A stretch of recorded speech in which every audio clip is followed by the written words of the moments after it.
Sayın Cumhurbaşkanım, davetimizi kırmayarak farklı ülkelerden buraya gelen değerli bakanlar, bakan yardımcıları, değerli misafirler, hanımefendiler, beyefendiler, medeniyetlerin, ticaret yollarının ve kıtaların kesişme noktasında yer alan kadim şehir İstanbul'da küresel ulaştırma koridorları forumu vesilesiyle sizlerle bir arada bulunmaktan büyük onur, büyük şeref, büyük mutluluk duyuyoruz. Bu vesileyle hoş geldiniz, sefalar getirdiniz.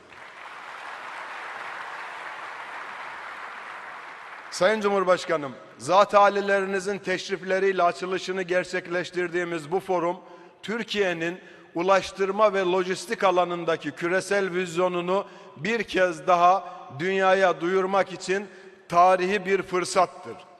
Sizin liderliğinizde ortaya koyduğumuz Türkiye'siz koridor olmaz vizyonu bugün burada somutlaşarak küresel ulaştırma politikalarına yön verecek bir yol haritasına dönüşüyor artık.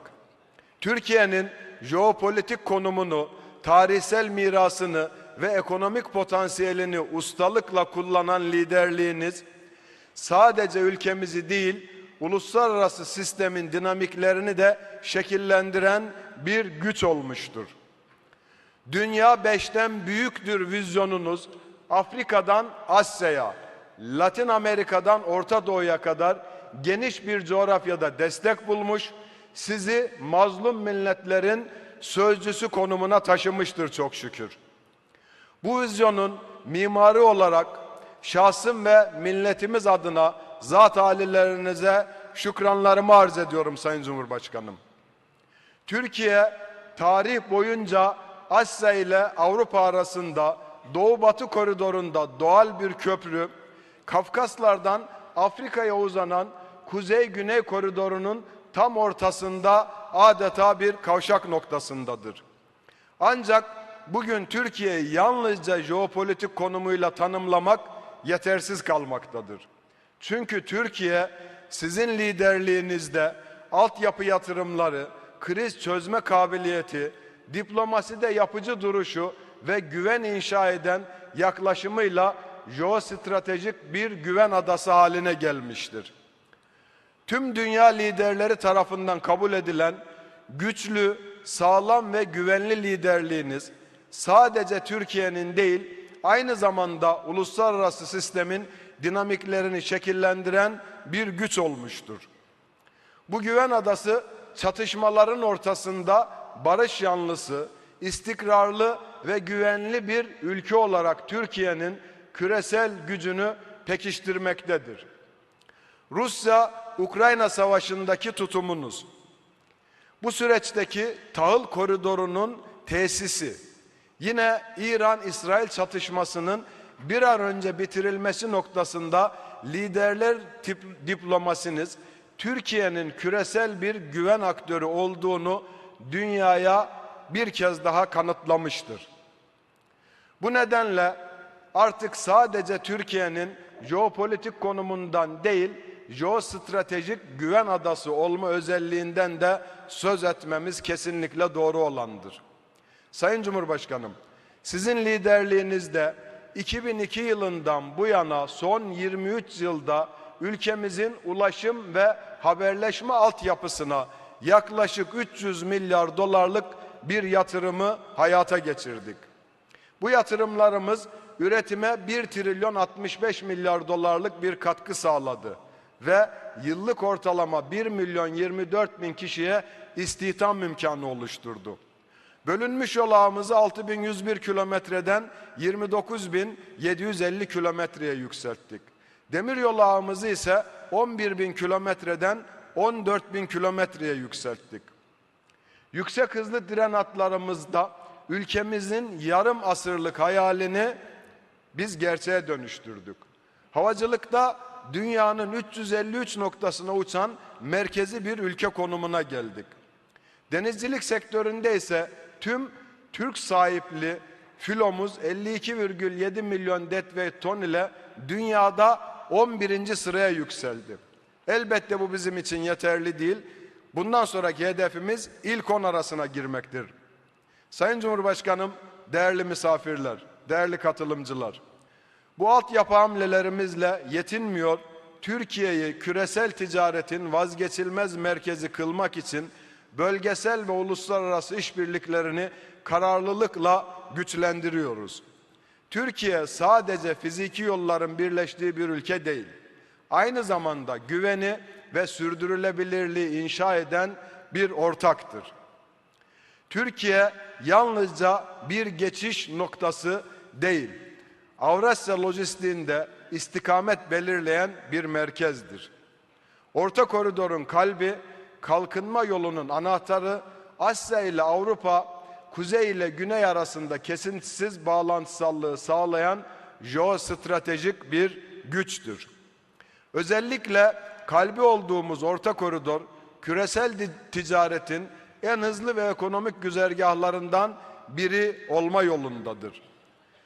Deniz yoluna kıyasla 2 kat hızlı, hava yoluna kıyasla da 4 kat daha ekonomik olan bu koridor, 2282 kilometresi Türkiye'den geçen demir yolu ağıyla desteklenmektedir. Orta koridor üzerinden 18 gün süren ulaşım süresi ilerleyen zamanlarda 15 güne kadar da düşecektir. Mevcut koridorlar arasındaki en kısa seyahat koridoru olacaktır.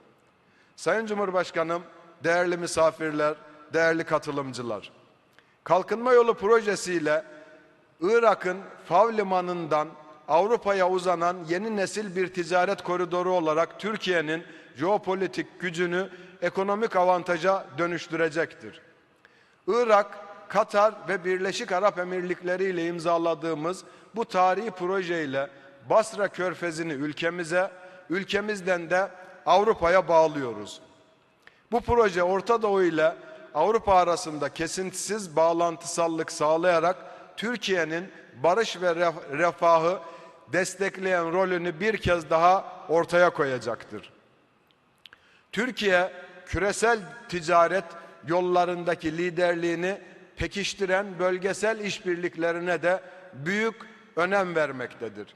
Bu kapsamda Nisan ayı içerisinde Polonya'nın başkenti Varşova'da düzenlenen 3 deniz girişiminin 10. zirvesinde de stratejik ortak olarak yer aldık. Bu konudaki sizin iradenizden ve desteklerinizden dolayı da ben teşekkür ediyorum. Baltık, Adriyatik ve Karadeniz ülkelerinin enerji, ulaştırma ve dijitalleşme alanlarında altyapı eksikliklerini giderme hedefiyle ortaya koyduğu 3 deniz girişimi bölgesel kalkınma ve Avrupa bütünleşmesi açısından dönüştürücü bir güç haline de gelmiştir. Ülkemizin ortaklığı ise bu girişimi adeta 5 deniz stratejik ortaklığı seviyesine de taşımıştır. Benzer girişimleri elbette biz artırmalıyız. Hatta yakın tarihi bir örnek olarak Bulgar mevkidaşlarımıza yaptığımız ziyaret ve görüşmelerde de Kapıkule'ye alternatif bir sınır kapısının açılması, ikinci bir demiryolu geçişinin inşa edilmesi, Bulgaristan'ın kuzeyinde yapılacak otoyol yatırımlarında nasıl işbirliği yapabileceğimiz, ilave uçuş seferlerinin yapılması gibi konularda da geniş istişarelerde bulunduk.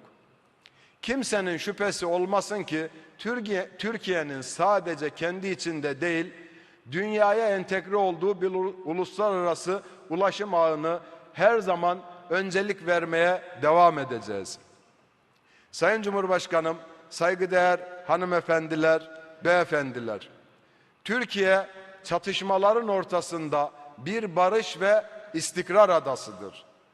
Hürmüz Boğazı'nın kapanması ve Süveyş kanalındaki riskler oluşması gibi senaryolarda Orta Koridor'un ve Türkiye'nin stratejik önemi bir kez daha ortaya çıkmaktadır.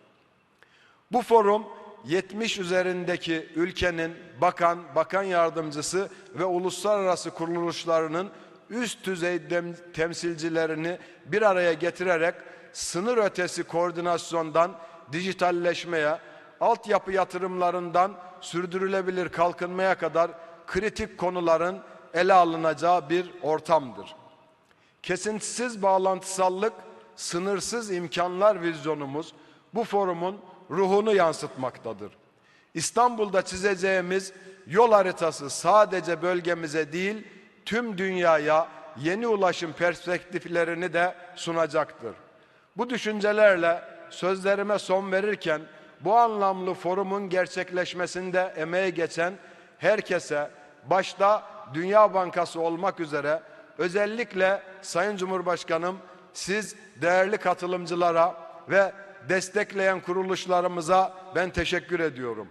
Türkiye, güvenilir bir ortak, yenilikçi bir lider ve sürdürülebilir kalkınmanın öncülerinden olmaya devam edecektir.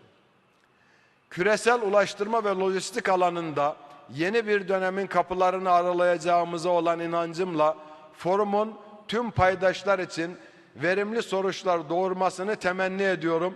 Sizleri saygıyla, sevgiyle, muhabbetle selamlıyorum. Tekrar hoş geldiniz, sefalar getirdiniz.